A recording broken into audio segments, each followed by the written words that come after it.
eu sou Cris Alberti, estou aqui para conversar um pouquinho com você hoje sobre diástase. Bom, muito tem se falado sobre esse tema nas redes sociais, nos meios de comunicação, e para mim isso tem dois lados. O lado muito bom é que a gente está abordando, é um tema que até bem pouco tempo atrás não era falado. O lado ruim, porém, é que tem muita informação desencontrada, muitos mitos, né? Isso acaba gerando muitas promessas enganosas. Isso acaba gerando uma certa insegurança nas mulheres. Então, elas ficam muito preocupadas, sem saber se pode fazer exercício físico, se não pode, acabam não mais praticando atividade física por medo de piorar a situação. Às vezes são orientadas a fazer exercícios que realmente vão agravar a situação e elas não sabem. Então, diante disso tudo, nasceu o Diástase Sem Neura. O Diástase Sem Neura é um projeto que tem como principal objetivo cuidar dessa situação através da parte prática, através dos exercícios seguros, exercícios eficazes e super atualizados, mas também trazer informação. É preciso que essa mulher conheça o seu corpo, entenda todo o processo, entenda como isso se dá dentro do corpo dela e conheça e entenda o que é a diástase. Por que isso? Primeiro porque é uma questão do verdadeiro empoderamento, né? É o conhecimento, é você realmente conhecer, aprender isso tudo. E segundo, para você ter autonomia, para que você possa tomar decisões. Por exemplo, se você for fazer uma atividade física, for fazer um pilates, for fazer uma musculação, você vai conhecer o mecanismo de funcionamento e vai saber evitar. Porque, por exemplo, nem todos os exercícios vão fazer mal para todas as pessoas. Mas você vai saber interpretar no seu corpo se aquele determinado exercício que você está fazendo é para você ou não, se está no momento de você fazer ainda ou não, tá? Esse é o objetivo do Diástase Sem Neura. Mas então, hoje o nosso tema é diástase. Então a gente vai falar sobre essa diástase. O que é diástase, na verdade? A diástase nada mais é do que o afastamento que acontece aqui, nessa linha aqui na frente, chamada de linha alba. O afastamento entre os músculos retos do abdômen é chamado diástase. Bom, como que eu vou saber se eu tenho diástase, Cris? O ideal, o padrão ouro que a gente chama, é fazer um exame de ultrassom de parede abdominal, onde o médico vai medir certinho, né, o seu distanciamento, vai ver a tensão que existe na sua linha alba. Enfim, esse é o teste melhor de todos. Mas você não podendo fazer esse teste ou não querendo fazer, você pode fazer o autoteste em casa mesmo, para verificar a localização da sua diástase e o tamanho, tá? No material de vocês a gente ensina a fazer tanto esse quanto o teste de competência abdominal, os dois. Então você pode fazer esse teste em casa mesmo. Ok, então já sei o que é diástase, já sei como diagnosticar a diástase. Vocês sabem, né, que tanto a gestação quanto o parto em si é um grande desafio para a mulher. Mas não só para nós mulheres como pessoas, mas também para a parte física, para o nosso corpo, né? Então, o abdômen, a parede abdominal em si, toda a postura, o assoalho pélvico, tudo isso sofre muito com o processo gestacional e com o parto. Então, a gente precisa cuidar disso tudo. E uma das partes que sofre muito é realmente a linha alba, né?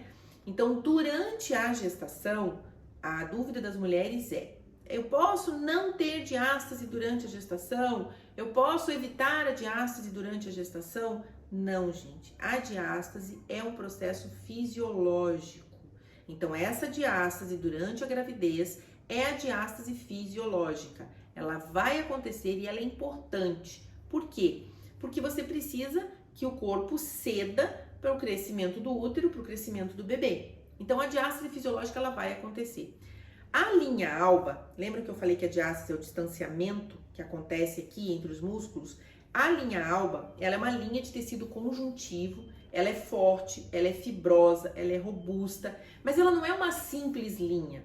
Ela é um entrelaçado de fibras que vem em várias direções, diagonais, transversais. Sabe aquela madeira que se usa para fazer tapume de obra, geralmente? É uma madeira toda entrelaçada que tem fibras em vários sentidos. A linha alba é mais ou menos isso. Ela é um centro de força. Ela equivale aqui na frente à nossa coluna. Então aqui atrás a coluna é o nosso centro de força e aqui na frente é a linha alba, ok? Então durante a gestação, pela própria ação dos hormônios, como a relaxina, eu brinco que o Papai do Céu é muito perfeito, é muito sábio, né? Pela ação desses hormônios, esses tecidos ficam mais frouxos, mais maleáveis. E a linha alba é constituída de tecido conjuntivo, desse tecido que vai ser relaxado. Então, exatamente para preparar o corpo da mulher para esse crescimento do abdômen. Então, fiquem tranquilas, esse é um processo fisiológico que vai acontecer. Mas a gente tem a diástase patológica, essa é o problema. Patológico significa isso, né? Que não é uma coisa natural, não é uma coisa saudável.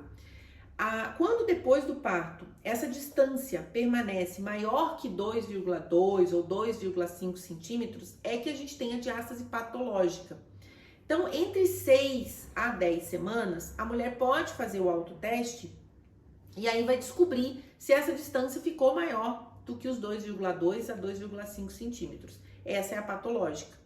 E os estudos mostram que hoje, 6 em cada 10 mulheres não vão ter o retorno dessa distância sozinhas. Normalmente, o próprio corpo voltar. Então, 6 entre 10 mulheres que tiveram bebês precisarão de ajuda, precisarão de exercícios específicos para reaproximar essa distância. Eu vou além, eu falo que independente de se você ficou com diástase ou não, você precisa fazer um trabalho específico e progressivo para recuperar a função de toda essa musculatura, não só da parede abdominal, mas tem que pensar em assoalho pélvico, na sua postura, nos músculos eretores da coluna, que todo esse conjunto, diafragma, todo esse conjunto tem que ser pensado, então precisa se fazer um trabalho. Mas voltando, lá entre 6 e 10 semanas você pode fazer o autoteste e verificar se você tem a diástase.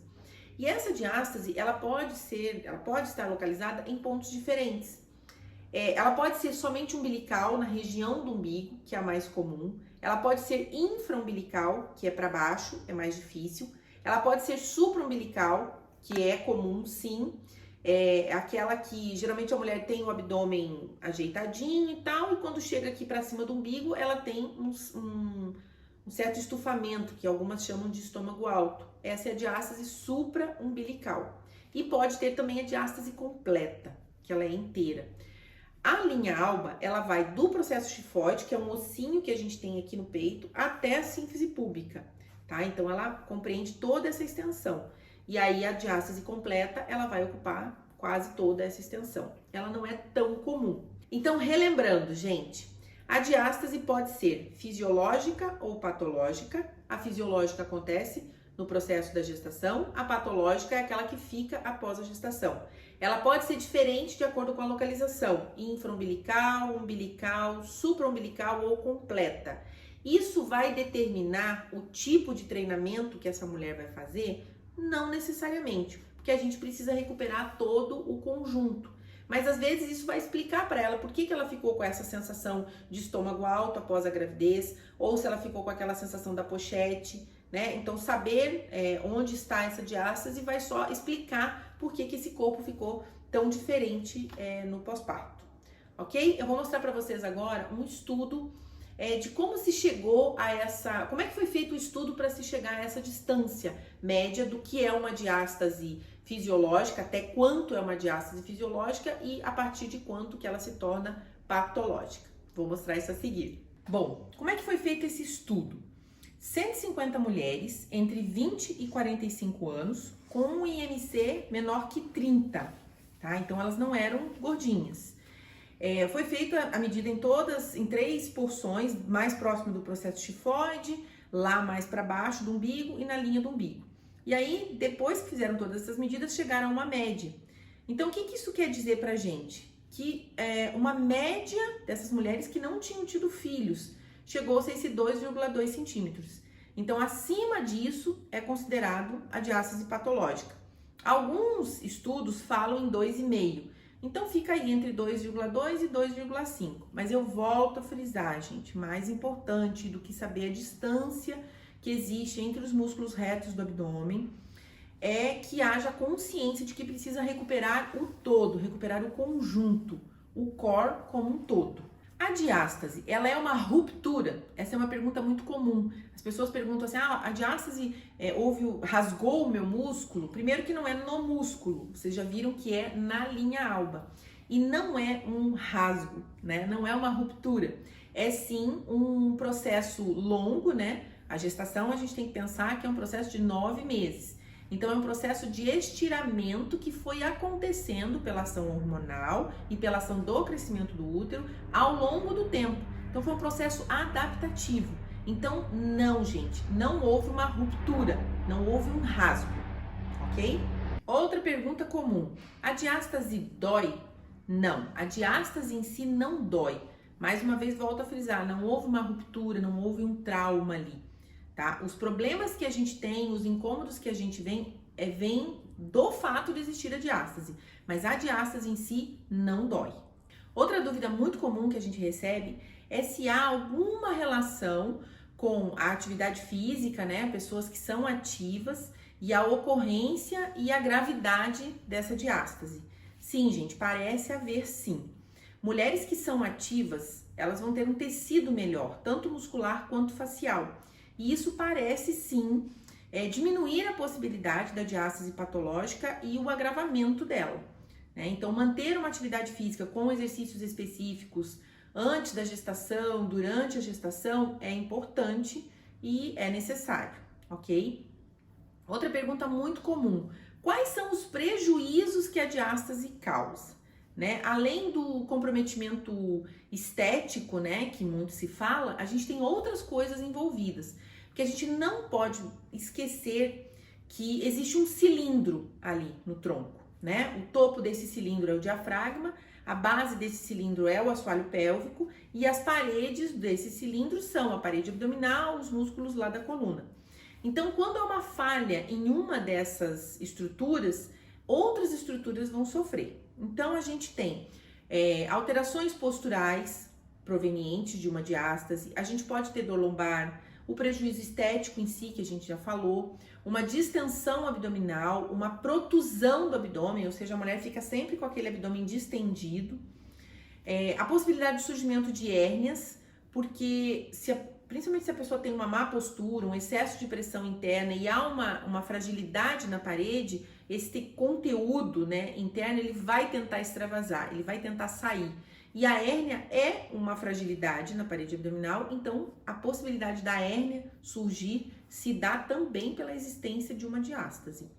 A própria perda de força abdominal, né, a gente tem, essa estrutura deveria ser fechada, né, essa estrutura fibrosa e robusta que é a linha alba, ela deveria estar assim. Então, se há essa frouxidão, há sim uma perda da força abdominal. E a possibilidade da incontinência urinária, né, gente? O assoalho desse cilindro é o assoalho pélvico.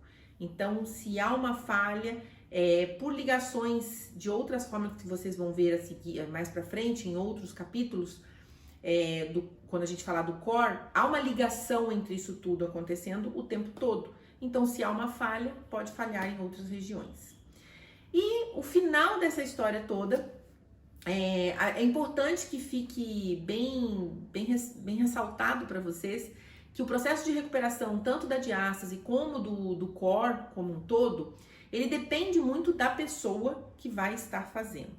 Então, não existe... É muito individual qual vai ser o tempo de resposta, qual vai ser o resultado que eu vou ter.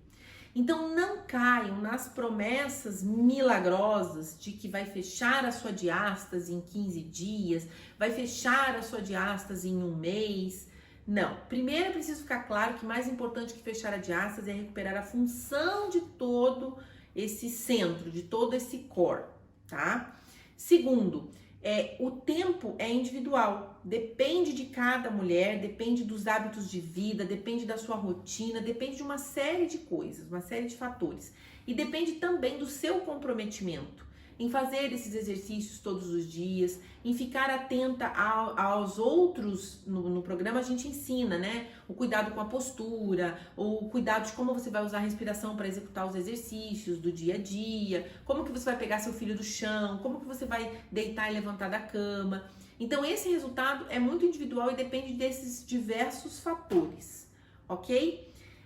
Outra pergunta também, que muito comum que as mulheres fazem é com relação à cirurgia, né? Se somente a cirurgia resolveria a diástase. Gente, em alguns casos a diástase é tão severa que mesmo que a gente faça os exercícios, a gente não consegue recuperar. E às vezes a mulher precisa passar por uma cirurgia. Às vezes as mulheres passam por cirurgias desnecessariamente, né? O médico já fala que 3 centímetros já é uma diástase que precisa de cirurgia. E não é, né? A gente consegue recuperar com exercícios. O que é essa cirurgia? A abdominoplastia vai ser feita uma aplicatura, ou seja, vai ser fechado com pontos essa distância, né, do reto abdominal, ali onde está a linha alba, vai ser apertada como se fosse um cadarço, vai passar os pontos por ali e depois vai fechar e tal, bonitinho. Em alguns casos já se tira o excesso de pele, já faz a abdominoplastia completa, né? Isso não exclui a necessidade de fazer exercícios, viu, gente? Porque você vai fechar realmente essa lacuna, mas e a função? Como é que fica a função desses músculos envolvidos aí? Então, ela pode ser necessária sim, mas ela não é a solução para recuperar a função. Tanto que muitas mulheres fazem a cirurgia e depois desenvolvem incontinência urinária e outros problemas, tá? Então, esse foi o nosso bate-papo sobre diástase.